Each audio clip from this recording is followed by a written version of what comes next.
the end of the day, it's not about what you have or even what you've accomplished. It's about what you've done with those accomplishments. It's about who you've lifted up, who you've made better. It's about what you've given back. Denzel Washington. Welcome to Inspire Vision. Our sole purpose is to elevate the lives of others and to inspire you to do the same. Kayla, welcome to the show. Hi, thank you for having me. Hey, I'm really excited about having you here. I want you to kind of share with the audience who you are and what brought you to doing what you're doing. I'm a licensed marriage and family therapist. I specialize in relationships, in trauma. I'm also a trauma trained therapist, and I really love to combine the two and help with relational trauma, whether that's trauma that happens inside the relationship, so infidelity, history of some kind of abuse, anything like that, in addition to traumas that people experienced outside of the relationship, but the kind of the damage is kind of impacting the relationship today. So we can kind of help with that as well. I became a therapist just because I've had my own fair share of therapy, and I've had some incredible life-changing therapists and had some not so great therapists. And I really thought, it kind of just spoke to me, and I thought, hey, I can do this. I think I've got enough client experience to a pretty good idea of what works and what doesn't. And then about four or 5 years ago, I started specializing in couples. I was given a couple to work with at a group practice, and I had no experience, and it turned out really great. And the couple they were felt like they were on the brink of separation, and they ended up doing great, and now they're happy years later. And so it was really inspiring. And so I wanted to learn more, and I just kind of fell in love with the couples work. Oh, that's great. And you're located in Denver, right? Denver, Colorado. Yep. So here's the big question. Why do you want to be on a podcast? Well, I really love to share, some tools. Therapy is not accessible for everyone, unfortunately. And so I think people can work on their relationship without therapy. And there's some kind of general tools that I can offer that are relatively simple that can really make a big impact. And so I'm really passionate about sharing that, again, for people that either don't want to go to therapy or they just don't have the resources or time to go to therapy. Okay. And you only work in the Denver area, right? Colorado. So it's not like you do Zoom meetings with people outside of the state of Colorado. Is that a fair assumption? So I only do therapy. I only do trauma therapy in Colorado. I can offer relational coaching, which would not include any kind of trauma work, but just kind of skill building tools, that kind of stuff.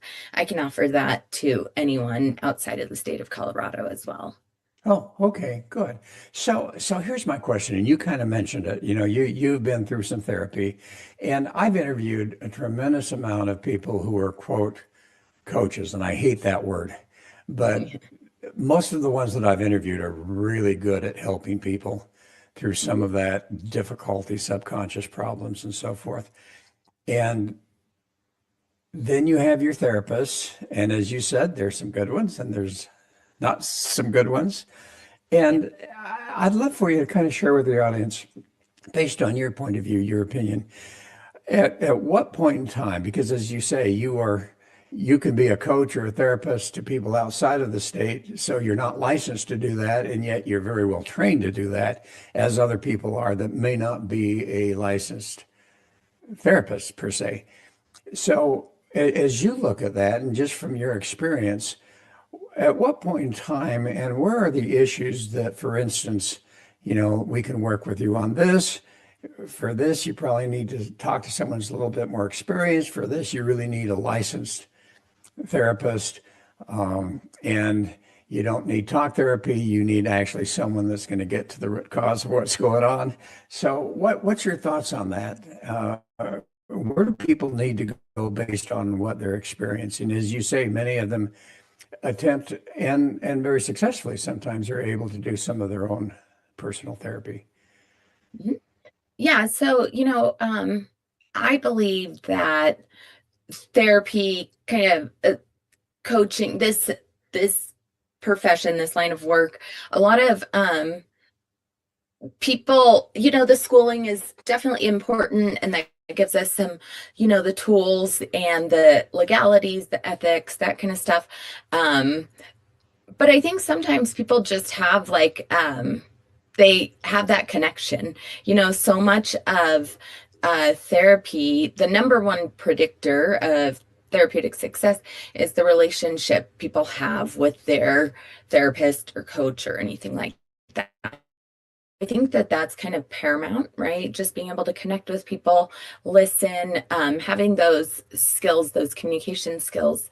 Of course, some kind of training, whether it is, like I said, through school or through, I'm trained in a couple different types of modalities, like highly trained in those. A lot of that's really important because people are trusting us with their relationships, you know what I mean? And so I think that that's so important to be respectful and mindful of how important it is to really develop these skills and tools. Um, so I think whatever more important is kind of connecting with whoever you're working with.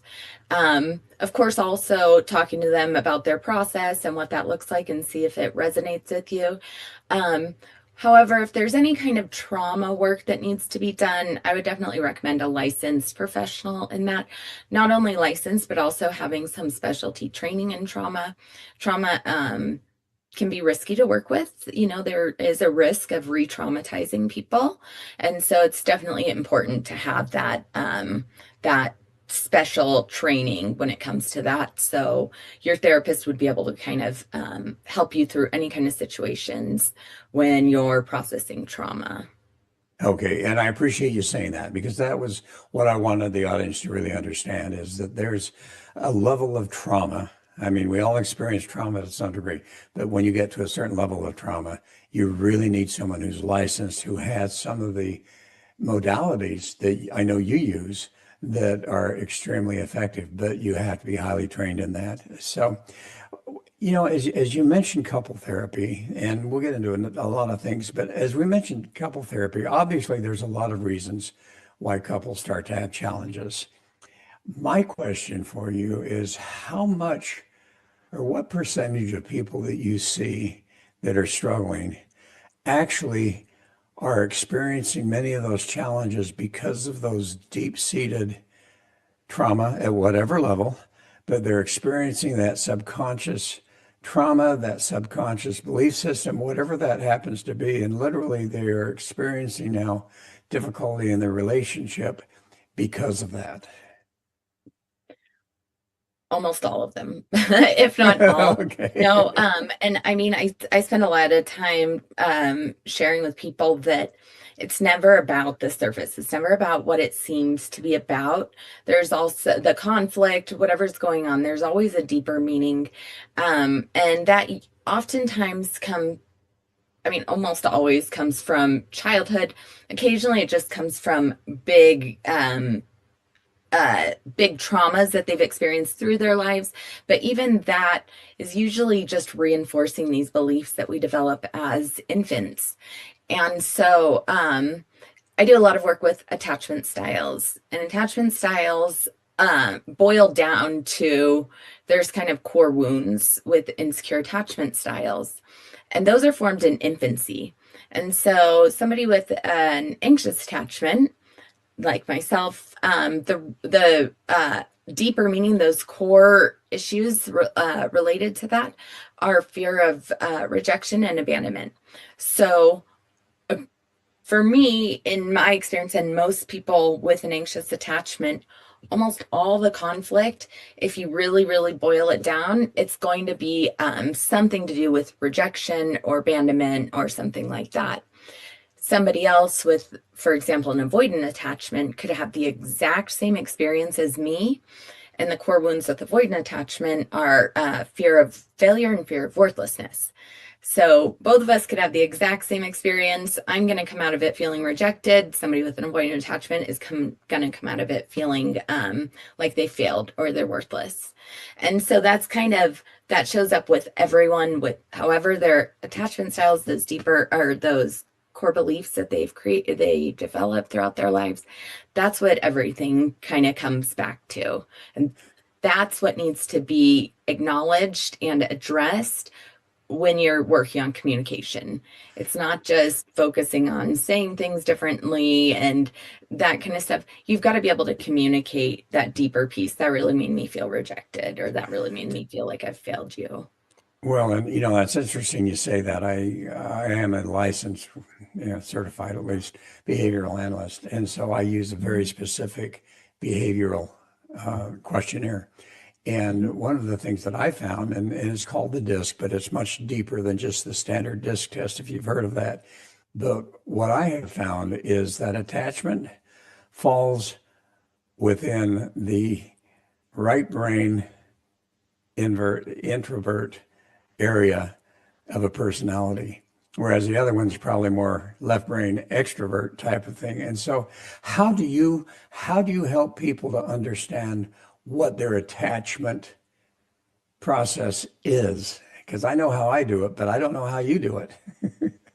Yeah, so usually I just, kind of say, tell me about a recent conflict you've had, or tell me about a time that you've been hurt by your partner.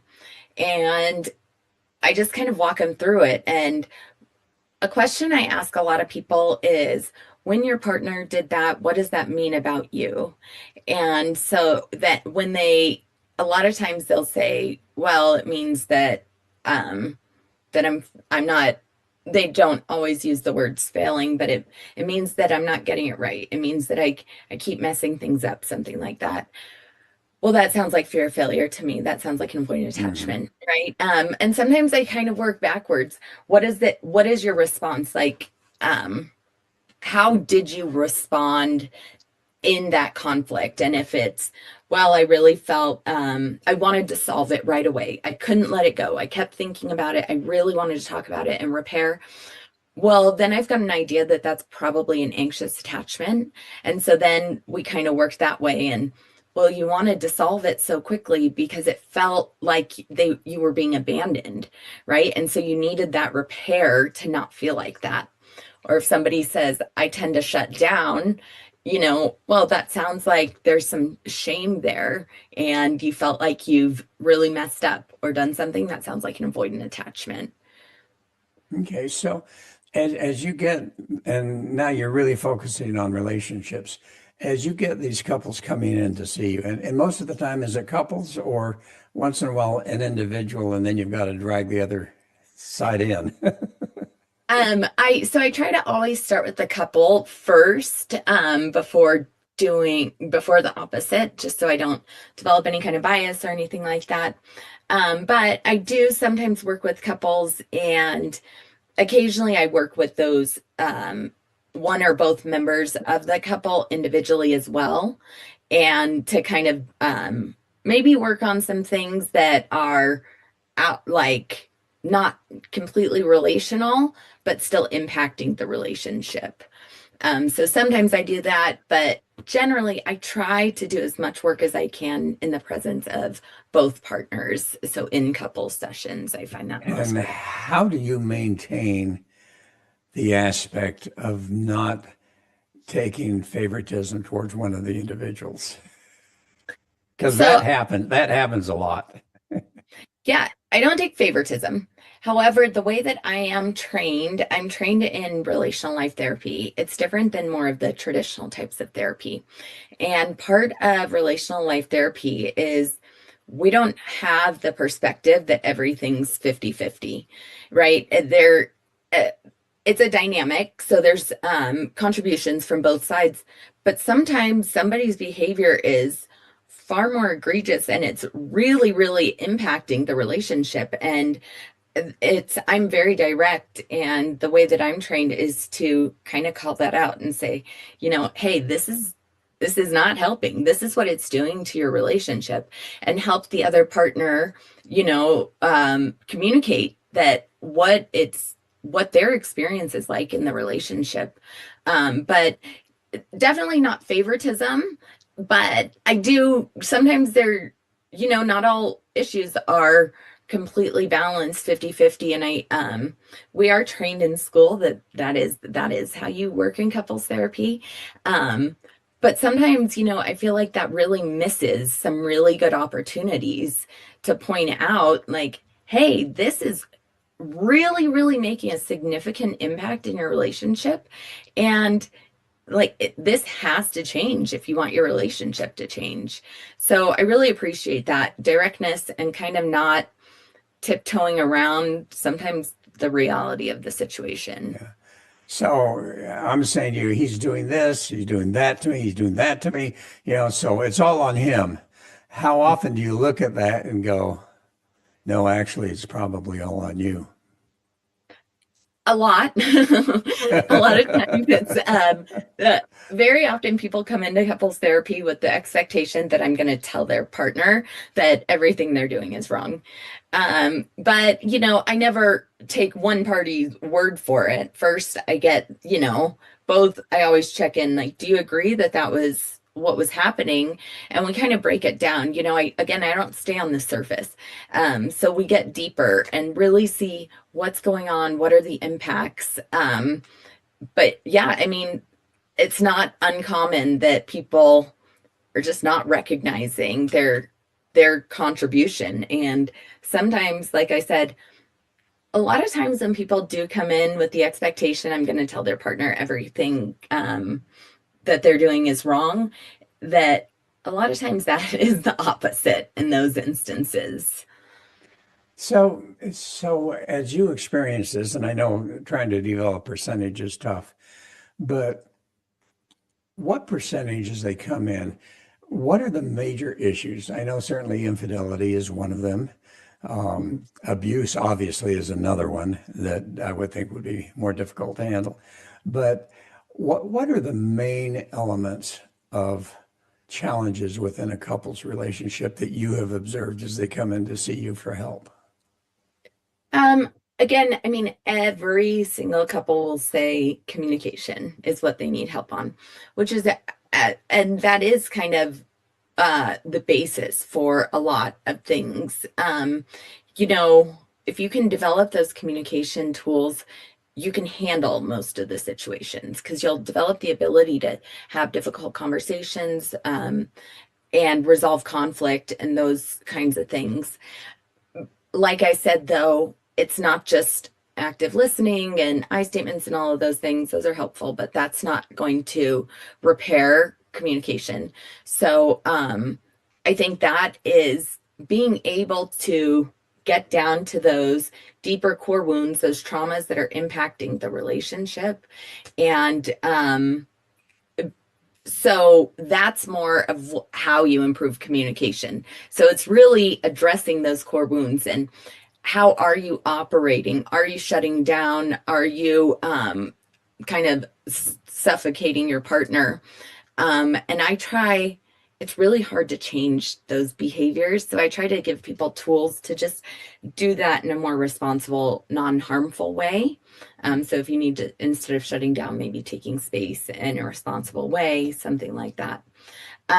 So that piece, but also there's a lot of resentments, like long-standing resentments. So people that haven't had these tools for part of or all of their relationship. I mean, I often work with couples that have been married 30, 40 years. And if they haven't had these tools, that's a lot of resentment that's built up, so that we've really got to repair that in order for them to move forward and be happy in their relationship and be able to even use healthy communication tools without healing the resentments. When conflict comes up, it's those resentments are going to keep kind of getting in the middle of whatever it's going to be deflecting from what the actual situation is at that time. So if you don't take care of the resentments, they're going to keep coming in and kind of messing with all the progress they're trying to make. Well, and what I hear you talking about is emotions and really being able to recognize emotions. The other thing you mentioned that you didn't mention specifically is type of personality. And the reason I bring that up, I smile because you said, some people just have to shut the door and go away. I'm one of those. If I get into a discussion, it's like, all right, if I really get upset, I need a couple of days just to settle this down and then let's talk. Whereas other people, no, right away, right away, right away. So how do you help those couples to understand that they have different personalities? In fact, in most cases, what I've found is opposites attract. So they're usually not the same personality. And ultimately, someone who happens to be very right brain, loves to talk, loves to be around people, wants to get things settled, has married a left brain individual who just, quit talking so much, just get to the point. And if I get upset, just give me some time. So how do you help people to really understand each other's personalities on that? Yeah, so a lot of that is attachment style. And so the way I would kind of determine whether it's personality or attachment style would be, do you have the capability, even though it feels better for you to take some time, that's okay. Are you able to engage in that conflict without taking that break if needed, versus somebody with that attachment style? They're going to be completely dysregulated. They're going to really, really struggle with being able to stay present during that. So in either case, it's valid that if you do need some space or if you need to connect or anything like that. But if it is more of an attachment style thing, then like I said, how can you, if you really tend to shut down or you get completely dysregulated, like maybe ask your partner or communicate to them, hey, I need a break. I'm going to come back in 2 hours. I'm just going to take some time and kind of chill out and cool off. And then I'll come back and we can talk about this. And then you need to actually do that to develop that confidence in your partner that you'll do that. If you are someone who needs to kind of resolve it in that moment, again, just trying to communicate with your partner, and sometimes collaborate on how can you get that need met in a way that doesn't feel overwhelming to your partner. And you're right. So anxious and avoidant attachment styles are opposite, and that is, I call them complementary. And actually, if you can develop the tools and resources that can be it usually is other than secure and secured, the most successful relationship pairing. And so I try to help couples and give them a little hope that you guys can use these, because if both of you are shutting down when there's conflict, that's going to be really difficult because nobody's going to want to talk about anything. And if both of you need to resolve immediately, that can sometimes be like an explosion and so overwhelming. And so the anxious and avoidant can really balance each other out. You just have to develop ways to do that without harming your partner or the relationship. So as couples are not quite at the point of coming to see you yet, but they're really struggling, what would you advise to them as far as recognizing emotions? Because emotions bring about behavior. And when I was getting certified in this area, the fellow that was working with us made an interesting comment. It was a joke. He says, "All right, here's something you really should be able to say, but you better not, or you're in deep trouble." And he says, if you're in an argument with your spouse, it would be nice to say, what emotion just came up for you that caused you to feel this way? He says, and you're going to get in deep trouble. But if you reverse that and take the responsibility to say, you know what, when you did that, this is the emotion that came up in me. And all of a sudden, instead of me blaming you for what I'm experiencing, I'm taking responsibility for myself and going, wow, I just got triggered, but what caused the trigger? And then being able to, obviously get some help in going back and figuring out what caused the trigger for me to react in that way. And it really has to do with emotions. How do you help people to gain the responsibility and the courage to actually look at those triggers, those emotions, and recognize that their behavior is a result of those triggers and emotions? Yeah, I think that's a critical piece is being able to communicate that. I love feelings lists, feelings wheels. Otherwise, the feelings are going to be usually good, bad, mad, those kinds of things, and that doesn't give you much information. But a lot of times, I'll give people a feelings list, and I'll say take the anger category out. Like you're not allowed to give one of the anger feelings because that's almost always covering up something more vulnerable. And so communicating that and oftentimes I'll ask people, okay, you're feeling disappointed, put that into words, right? Put that feeling into words so your partner can really understand what that's like for you. Also, it's really important to, like you said, own how you're feeling. And feelings are real, they're valid, real, no matter what, but they're also not facts. So keeping that in mind, that I can feel rejected from my partner and by my partner, and that's real and that's valid. And it's not necessarily a fact that he did reject me. And so I need to be aware of that. And that's where the relationality comes into play, right? If both of you can understand that my feeling is real, my feeling is valid, and it's not a fact. And so your partner also hopefully can connect with that so they don't get defensive, right? And they can validate, even though they don't agree, but they can look at, okay, I hear that you're feeling rejected in this moment. That's probably got to be really hard. Maybe, you're probably feeling lonely, maybe confused, that kind of stuff. So the more information that you could give your partner, the better. Also staying aware that it's not their responsibility to identify that. Like I said, I do relational life therapy. So the relational way to do that is sometimes you're going to be at your best and sometimes you're not going to be. And so in a really healthy relationship, sometimes your partner, and this has to happen on both ends, but sometimes your partner can support you in that, like, hey, what's going on here? Can you help me understand how you're feeling? Maybe they bring out a list, or maybe they say, say more about that, and they can kind of help you come up with that.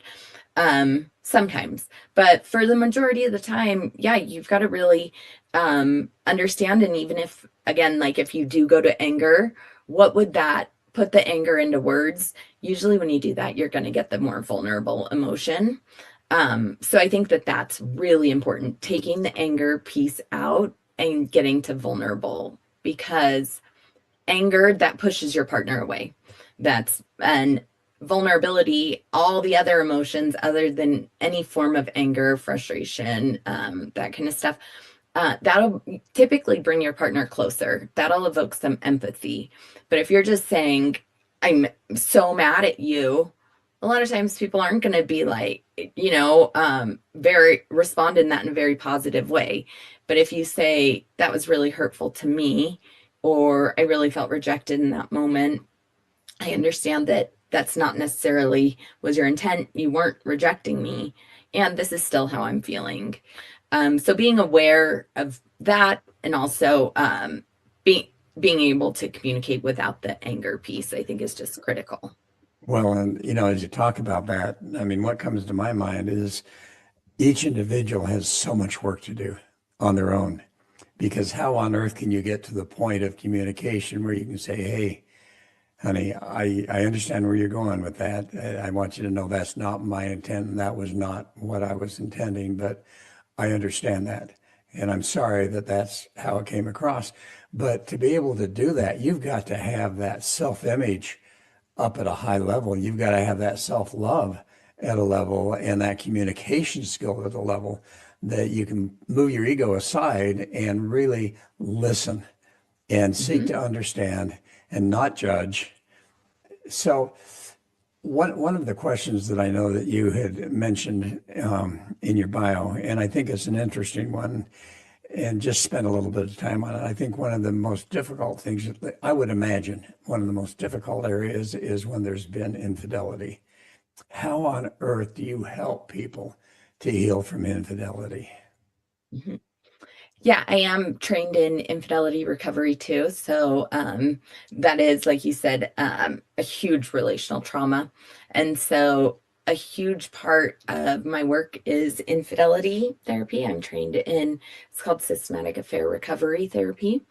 Um, and it's very often it is repairable. A lot of people do not, they come in pretty hopeless with that they're going to be able to get to repair. But it is possible for a lot of situations. The way that I go through that, through the way that I'm trained, it's a very structured process. And how we go through each individual's history, like a family of origin history. Then we go into each individual's relational history, so relationships before that one.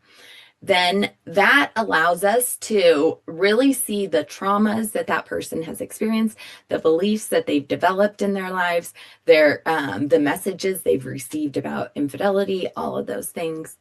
Then we go into their own relation, like the couple's relational history, and that through that we can really get a deeper understanding of like what went wrong here, what was happening, how did we, how did the relationship get to this point.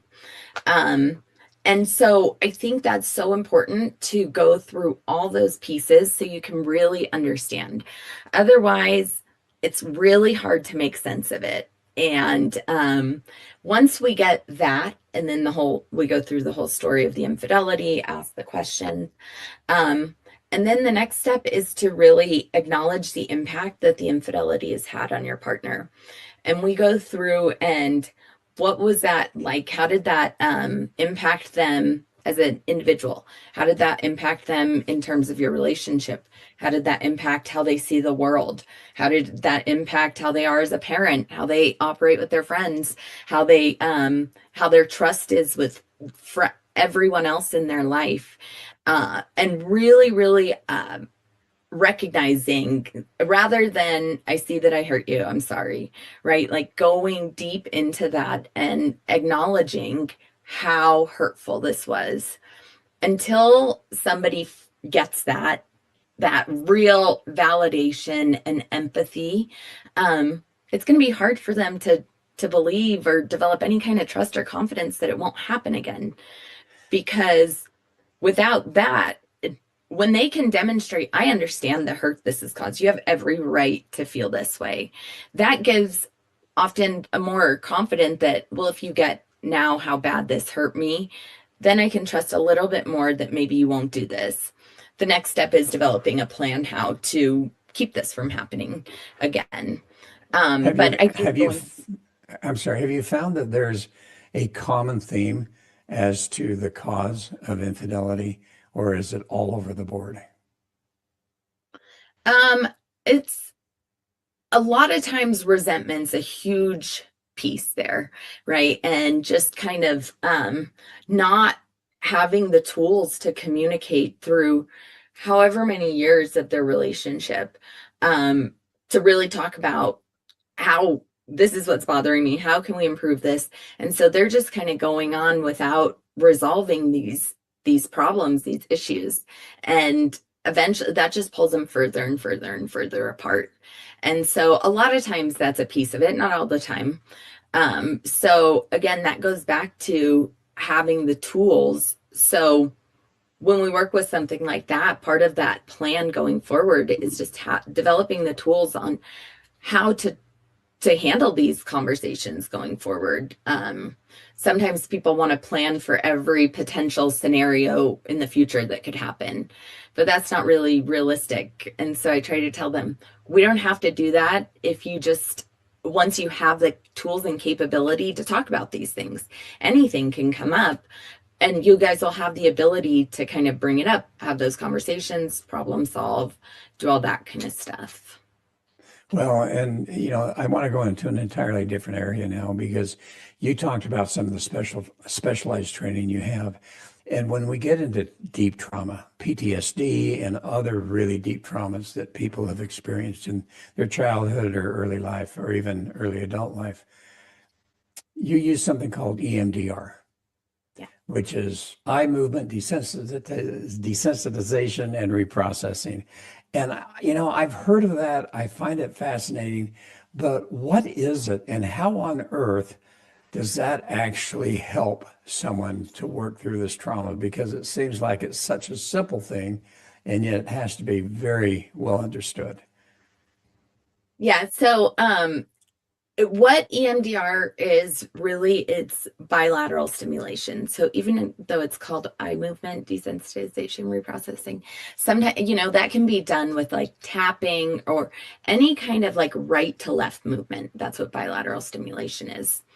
And so the way it works is we have to go again to that deeper belief that you have and go back to your earlier experiences where you've had that, right? And so if somebody, first, we'll talk about, for instance, like a single incident trauma, if somebody maybe was assaulted by something like that. And oftentimes an earlier belief that they had will get reinforced by that trauma. Sometimes it creates a new belief.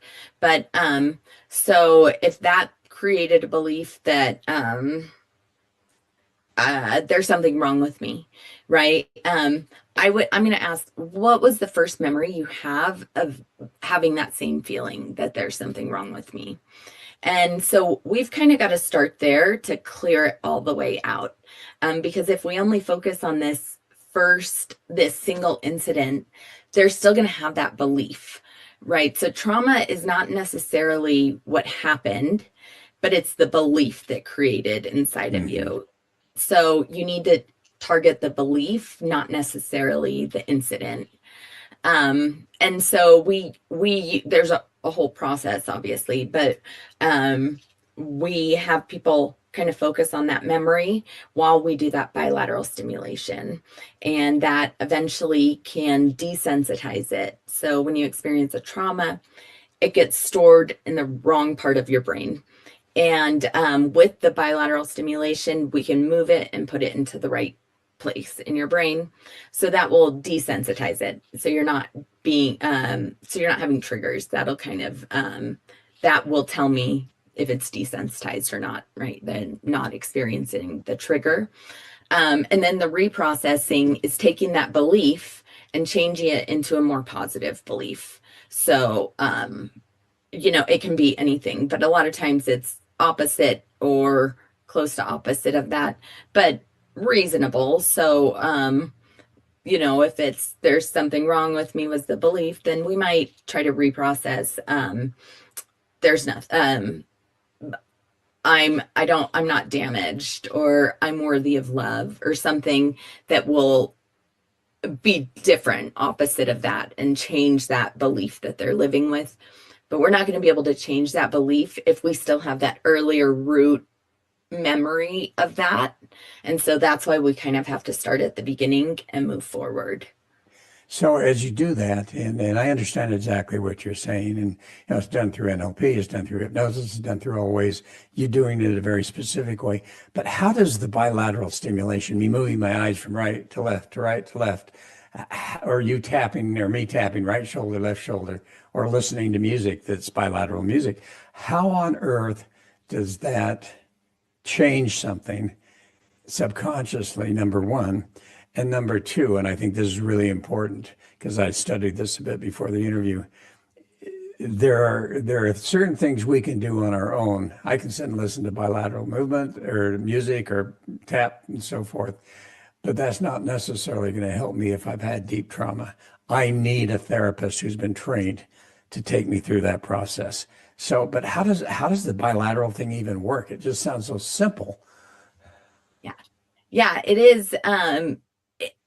Somehow when you're moving it from right to left, it allows it allows that memory to move into the right place. I don't have all the science down, but it has that ability. And then in addition to that, though, so when you experience a trauma, and so if you experience an assault on the street and a blue car drives by, going forward, a blue car might be a trigger.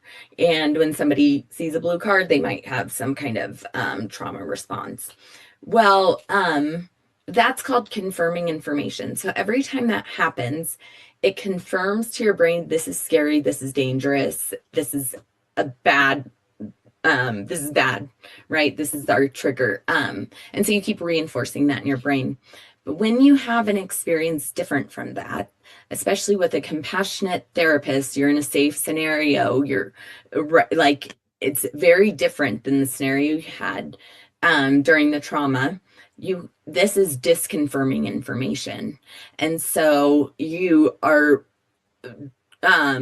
doing the bilateral stimulation while you're focusing on that memory with all of this disconfirming information. And so that's disconnecting the wires. So anyone who's really experienced deep trauma, and what would you say that would be? You've got obviously your assaults, whether it's physical, mental, emotional, physical, whatever that happens to be. You've got PTSD, so you've got these wonderful people coming back from conflict that have developed major PTSD. What would you say are the common things that people, if they're experiencing this, need to come see a licensed therapist such as you rather than trying to fix it on their own? I think definitely any kind of assault, like you said, complex trauma, which is repeated abuse, repeated childhood abuse, usually at the hands of a primary caregiver. That's going to be really kind of deep into all different kinds of, it kind of seeps into all different places of your brain, of your life, your relationships, all of that. Witnessing any kind of maybe witnessing a car accident, or witnessing somebody get hurt, or a military somebody who is in combat, maybe, right? Seeing anyone hurt, whether it's a partner, somebody else, kind of that they're in a team with. But I think any kind of witness to something like that, anything that really resulted in like your brain at some point feeling like it couldn't tolerate what you were experiencing, or feeling any kind of situation that at that time felt life-threatening, whether it actually was or not, that should definitely be done with a licensed professional. Right. But go ahead, sorry. Yeah, I was going to say, and I think that's so important for people to understand that, there's a lot of help for a lot of reasons with subconscious challenges and so forth and childhood difficulties.